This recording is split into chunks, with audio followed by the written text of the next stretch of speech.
이 사연은 장애로 왼쪽 다리를 절고 있는 내가 박사학위를 취득하고 살아오면서 겪었던 일들과 많은 부분에서 겹치는 부분들이 있어 영상을 만들면서 나도 모르게 가슴이 먹먹해지고 눈물이 볼을 타고 흘러내리는 등 감정 조절하기가 쉽지 않았습니다. 여러분들도 끝까지 영상 보시고 감정이입해 보시면 좋겠습니다. 오른쪽 다리를 심하게 절며 걷는 한 가난한 소년이 있었습니다. 소아마비로 인해 한쪽 다리를 저는 장애를 가지고 있었지만 그의 눈빛은 언제나 꿈으로 가득 차 있었습니다. 낡은 운동화, 지퍼가 고장난 검은 가방, 색바랜 옷. 그가 소유한 것 중 해지고 낡아도 창피하지 않은 것은 오직 책과 영어 사전뿐이었습니다. 그는 집안 형편이 너무 어려워 학원 수강료를 내지 못했기 때문에 스스로 칠판을 지우고 물걸레질을 하는 등의 허드레시를 하며 강의를 들었다고 합니다. 수업이 끝나면 지우개를 들고 이 교실 저 교실 바쁘게 옮겨 다녀야 했고 수업이 시작되면 머리에 하얗게 분필 가루를 뒤집어 쓴 채 맨 앞자리에 앉아 열심히 공부했습니다. 엄마를 닮아 숫기가 없는 그는 오른쪽 다리를 심하게 절고 있는 소아마비 장애가 있었지만 결코 움츠리지 않았습니다. 오히려 앞날에 대한 희망이 고등어 등짝처럼 싱싱하게 살아 움직였다고 합니다. 짧은 오른쪽 다리 때문에 뒤뚱뒤뚱 걸어 다니며 가을에 입던 옷잠바를 한겨울에까지 입어야 하는 가난 속에서도 그는 이를 악물고 손에서 책을 놓지 않았습니다. 그러던 추운 어느 겨울날 책 살 돈이 필요했던 그는 엄마가 생선을 팔고 있는 시장에 찾아갔습니다. 그런데 몇 걸음 뒤에서 엄마의 모습을 바라보다가 차마 더 이상 엄마에게 다가가지 못하고 눈물을 참으며 그냥 돌아서야 했습니다. 엄마는 낡은 목도리를 머리까지 칭칭 감고 질척이는 시장 바닥에 좌판에 돌아앉아 김치 하나로 차가운 도시락을 먹고 계셨던 것입니다. 그날 밤 그는 가엾은 엄마를 위해서 졸음을 깨려고 몇 번이고 머리를 책상에 부딪혀가며 밤새워 공부했습니다. 어릴 적에 아버지가 돌아가신 뒤 엄마는 두 아들을 힘겹게 키우셨습니다. 형은 불행히도 그와 같은 중증 뇌성마비 장애인으로 심한 언어장애 때문에 말 한마디를 하려면 얼굴 전체가 뒤틀려 무서운 느낌마저 들 정도입니다. 그러나 형은 엄마가 잘 아는 과일 도매상에서 리어카로 과일 상자를 나르며 어려운 집안 살림을 도왔습니다. 그런 형을 생각하며 더욱 이를 악물고 공부했습니다. 그 뒤 시간이 흘러 그토록 바라던 서울대에 합격하던 날 합격 통지서를 들고 제일 먼저 엄마가 계신 시장으로 달려갔습니다. 그날도 엄마는 좌판을 등지고 앉아 꾸역꾸역 찬밥을 드시고 계시는 엄마에게 다가가 등 뒤에서 엄마의 지친 어깨를 힘껏 안아드렸습니다. 엄마, 나 합격했어. 눈물 때문에 더 이상 엄마 얼굴을 볼 수 없었습니다. 엄마도 드시던 밥을 채 삼키지 못하고 하염없이 눈물을 흘리며 사람들이 지나다니는 시장 골목에서 한참 동안 꼭 안아주셨습니다. 그날 엄마는 찾아오는 단골 손님들에게 함지박 가득 담겨있는 생선들을 돈도 받지 않고 모두 내주셨습니다. 그리고 형은 자신이 끌고 다니는 리어카에 동생을 태운 뒤 입고 있던 잠바를 벗어 동생에게 입혀주고는 알아들을 수도 없는 말로 동생을 자랑하며 시장을 몇 바퀴나 돌았습니다. 그때 동생은 시퍼렇게 얼어있던 형의 얼굴에서 기쁨의 눈물이 흘러내리는 것을 보았습니다. 그날 저녁 시장 한 구석에 있는 순대국밥집에서 가족 셋은 오랜만에 함께 밥을 먹었습니다.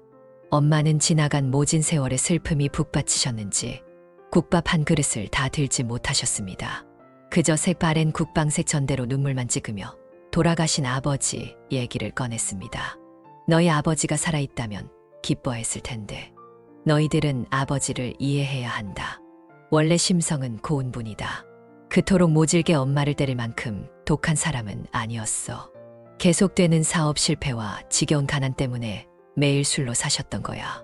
그리고 할 말은 아니지만 하나도 아닌 둘씩이나 몸이 성치 않은 자식을 둔 애비 심정이 오죽했겠냐. 나는 어머니 말씀에 그는 내일 아침 일찍 아버지께 가서 이 기쁜 소식을 알려야 되겠다고 마음먹었습니다. 어릴 때 부모님은 자주 다투셨는데 늘 술에 취해 있던 아버지는 하루가 멀다 하고 형제 앞에서 엄마를 때렸습니다. 그러다가 하루 종일 겨울비가 내리던 어느 날 아버지는 아내와 자식들에 대한 죄책감으로 유서 한 장만 달랑 남긴 채 끝내 세상을 버리고 말았습니다. 고등학교 졸업식 날 우등상을 받기 위해 단상 위로 올라가다가 중심이 흔들리는 바람에 그만 계단 중간에서 넘어져 바닥으로 떨어졌습니다. 움직이지 못할 만큼 온몸이 아팠습니다. 그때 불이 나게 달려오신 엄마가 눈물을 글썽이며 얼른 일으켜 세우셨습니다. 잠시 뒤 흙 묻은 교복을 털어주시는 엄마를 힘껏 안았고 그 순간 등 뒤로 많은 사람들의 박수 소리가 들려왔습니다. 새벽부터 늦은 밤까지 도서관에서 공부하다가 컵라면으로 배를 채우기 위해 매점에 들렀는데 여학생들이 여럿 앉아 있었습니다. 그날따라 절룩거리며 그들 앞을 걸어갈 자신이 없었습니다. 구석에 앉아 컵라면을 먹고 있는 모습이 측은해 보일까봐, 그래서 혹시나도 모르게 눈물이 나올까봐 주머니 속에 동전만 만지작거리다가 그냥 열람실로 돌아왔습니다. 그리고는 흰 연습장 위에 어둠은 내릴 것이다.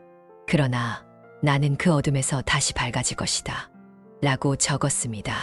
이제 남은 건 굽이굽이 고개 넘어 풀꽃과 함께 누워 계신 내 아버지를 용서하고 지루한 어둠 속에서도 꽃등처럼 환히 깨어준 엄마와 형에게 사랑을 되갚는 일이라고 생각했습니다.